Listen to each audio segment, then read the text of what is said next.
Hey guys, welcome to another episode of CarpFishing.Tips, and this week's episode's definitely a banger. This week we went through to 50 Rand Dam, otherwise known as Rust in Urbi or Rood. Our fishing forecast for the day was 0% when we arrived. Before that it was at 20%, so not much luck there. And our swim was on the opposite side of the first dam as you drive in about the middle of the dam. It's one of our favorite spots. It always seems to produce. This week's bait setup was as follows. We had A to Z baits, caramel hard floaties with sniper oozers, and FX and Padda Bay bowl dips from Supercast. That was on our one yellow rod closer to the purple telescopic. Then we had power baits, strawberry and garlic zero fish floats 10 mils, and detonated dip strawberry bowl dip. That was on our bass rod. Then we had Supercast Devil's Fork, Supercast Banjo, Supercast Pandemonium soft float oozers, and Coniflix Banjo hard floats, and that was on our other yellow rod. And then on our telescopic we had Tutti Frutti minis with fish zero floats 10 mils with Christmas to start off with from Coniflix, which is a honey bowl dip, and then we ran out of that, so we used detonated dips honey bowl dip as well, and that's on the purple telescopic. So we set up for the day in our swim. We cast out in half a fan fashion, if you want to put it that way. Our bass rod was closest to the reeds, probably about 5 maybe 10 meters away from where we were, and then the yellow rod next to that was cast out at about a 30-degree angle from those, and then from the bass rod, and then the second yellow rod was then cast out at about 60 degrees from where we are, and the purple telescopic we just launched it out as straight as we could, as far as we could.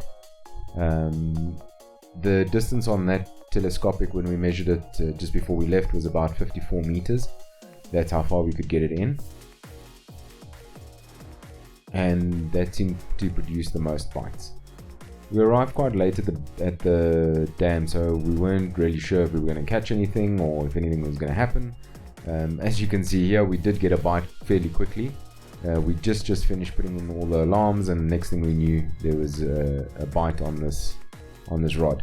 Now we're not 100% sure if there was actually a fish, because as you'll see as we get the setup closer and closer, all of a sudden we noticed that we're actually snagged on something, and we thought we might lose the rig, but with a little bit of gentle caressing we managed to get the rig and the line that was attached to it out of the dam.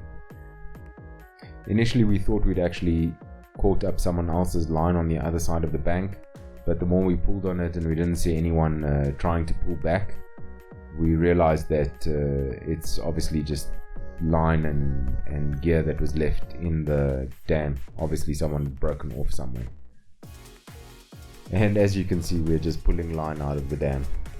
If you do get snagged up when you're fishing, do your best to try not leave the rig in the dam. Coax the rig as much as you can out of the dam. If it's really not coming out, then you don't have much of an option, and you'll just have to pull the rig out and break off. But yeah, this is what some of us anglers have to deal with in the process of trying to go fishing for a short 3-hour session. So here we are, just rebaiting. I left it in here so that you guys could just see how we rig them up. We put 2 strawberry millies onto, two Tutti Frutti millies on the hook. Just bare hook them onto the hook, and we have the zero garlic float on a hair rig, and there we put a bit of honey bowl dip on, and then just smush it around so it doesn't all drip off of the bowl. And that's more or less where we were casting it to. And about 15 minutes later, well, probably not even 15 minutes, probably about 5 or 10 minutes, we were busy baiting up the second yellow telescopic. which had the caramel float, hard floats, and the sniper oozes on it. We're just doing a test to see if hard floats or soft floats are better at 50 Rand dam.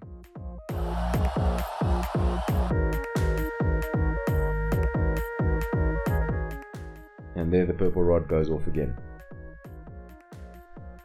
Now we're hoping that we're not snagged on anything at this point and we don't have a repeat of what happened before.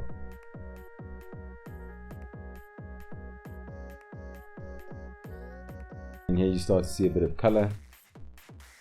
This common carp look quite small because the telescopic is quite a soft rod. Most of the fish feel quite big on the telescopic. Gives a really nice fight, doesn't yank the fish too hard, and as always our barbs are pushed down on all our hooks, so the hooks come out really easily, usually.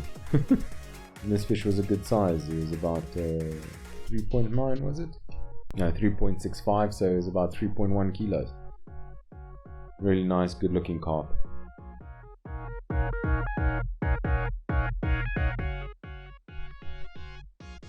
And then this is where we cast the one of the yellow rods. This is the 60-degree rod.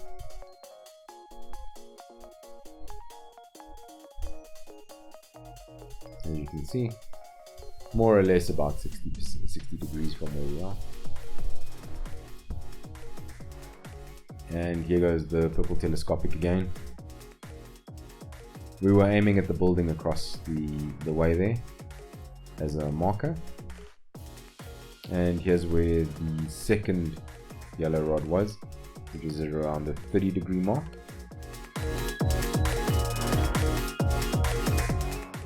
You might call that 20 degrees or 10 degrees, but yeah, more or less.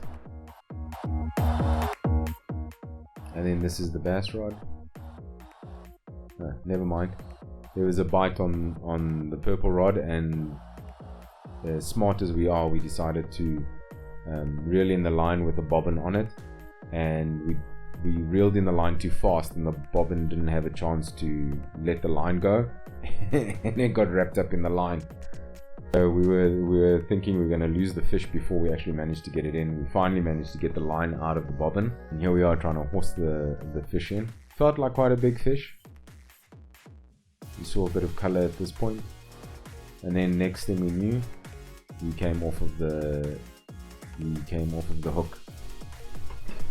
And you might think it was bad play on our side, but it actually landed up being that there was a rig attached to that carp, and we got a free rig, I suppose. And this is where we cast our bass rod.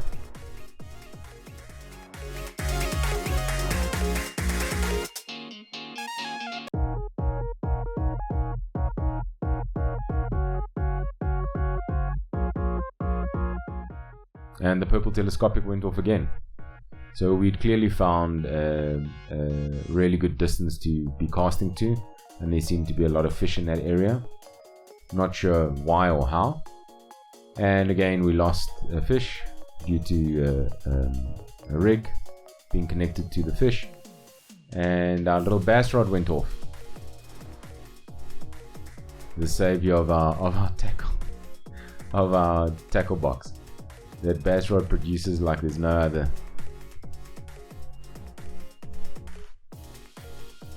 But this fish was so stubborn, we couldn't get the hooks out. We almost hooked ourselves about 3 times on the second hook. He was so lively. I mean, look at that fish. He's just not stopping. And then the purple rod went off. So now we're in the water, got a fish in the net, and we're trying to fight another fish on the purple rod. And at this point we weren't really sure what to do, so we just played the fish on the purple rod a little bit. We initially thought, well, we'll just try and get this fish in as well, put him in the net, and then we'll unhook both of the fish and weigh them and do all of that kind of thing. And then we realized that that's probably not the greatest idea. So we just tightened up the line, put the rod back in the rod rest, and then dealt with the fish we had in the net. As they say, a bird in the hand is worth two in the bush, isn't it?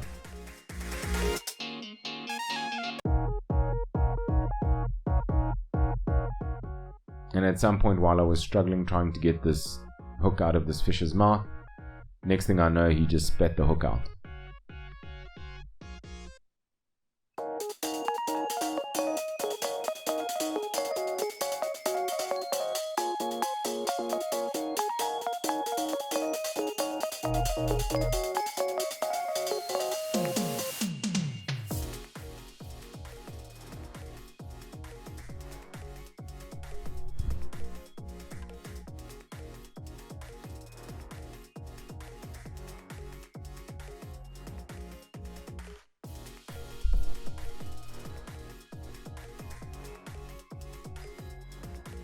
Then we just did a quick look to see if the fish was still on the purple telescopic. We weren't sure if the fish would stay on, because obviously all our hooks have the barbs pushed down. So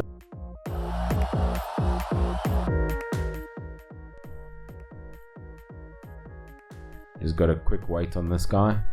It is about 3.3 kilos with the net, so about 2.8, 2.7 kilos, somewhere around there. The fish were super lively, super lively. Really pretty little common carp. And there he goes. That was the I don't know what you call it, but it was basically the theme of the day. We catch carp, and as we were taking pictures of them, they just wiggle out of our hands and jump back into the water. So then we got the purple telescopic back on, and lo and behold, the fish was still on the purple. So we reeled it in, managed to net the fish, even though he didn't want to come quietly. There we go, got him. This guy was quite a big guy. Managed to get the hooks off of him.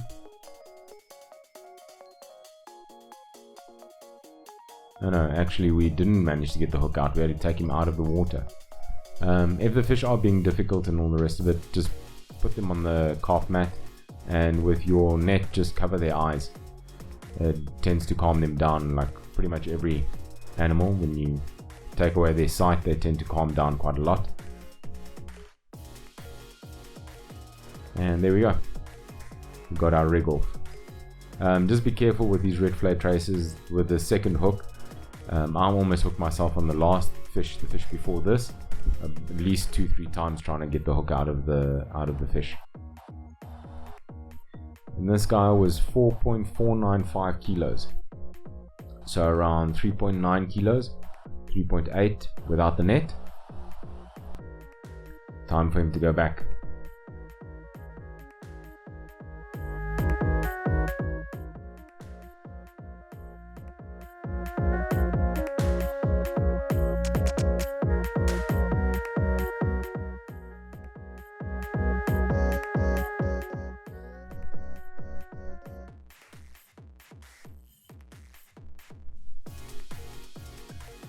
Oh, and there, see what I mean? The theme of the day. Fish won't pose. And then our GoPro ran out of battery, so we had to swap to our other action camera. And unfortunately we don't have the headgear for it. And there goes the bass rod again. You'll notice a trend in this video. The bass rod and the telescopic caught all our fish, well, all our fish except for one. And this guy, 4.9 kilos, really nice sized fish. So that's about 4.4 kilos. It's definitely the biggest one of the day.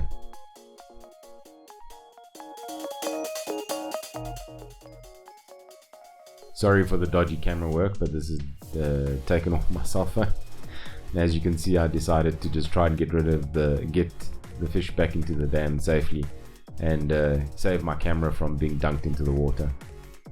And in this catch, we noticed that the purple rod was twitching, so we went to stand nearby it, and there it goes off. There goes the bobbin. Had our hands full, and we just kind of like left it to run a little bit, and then we managed to get a hold of the fish, strike, and we were good.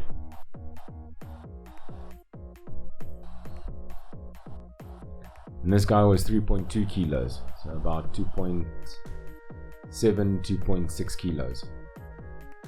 Nice carp. Oh, and he's got a little black mark on his left shoulder. So if any of you catch him, please let me know in the comments. If you have caught him before, let me know in the comments. And if you see that he's gotten a bit bigger, remember the weight's about 2.8, 2.7 kilos. And off he goes. Our purple telescopic was cast out at about 53 meters. We measured the line while we were packing up to see how far we'd managed to cast it. In this shot, just to bring your attention to the fact that I was about to pick up the first yellow rod, and I decided to pick up the second.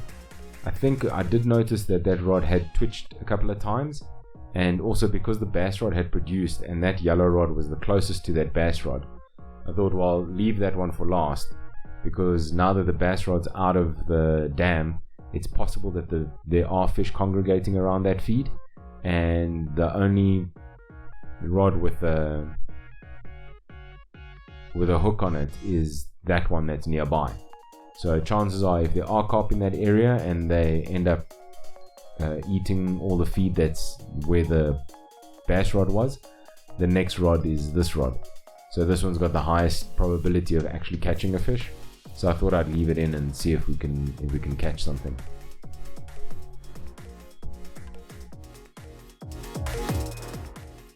Whoa, there it goes. Almost took the rod in. So our theory turned out to be true. Well, kind of. I suppose one carp doesn't make the theory completely true, but hey, it might get you guys a carp at the end of the day. Sorry, I had to take pictures in two parts for some reason, and this was the little carp. Oh, and then on top of that, our scale got a bit wet, and it wasn't working, so we couldn't get a weight on this last carp. And in case any of you are counting, that's actually number 6. We caught 6 carp in 3 hours, and it was an absolutely wonderful session. It's definitely going to be one of our best sessions from before we started documenting our fishing exploits. And this is the sunset that greeted us on our way out. And we hope you enjoyed this video, guys. It was a great day fishing for us. I hope you guys have fishing days like this and fishing sessions like this. Everything of the best. Tight lines, guys, and hope you've had a great week and an even better weekend.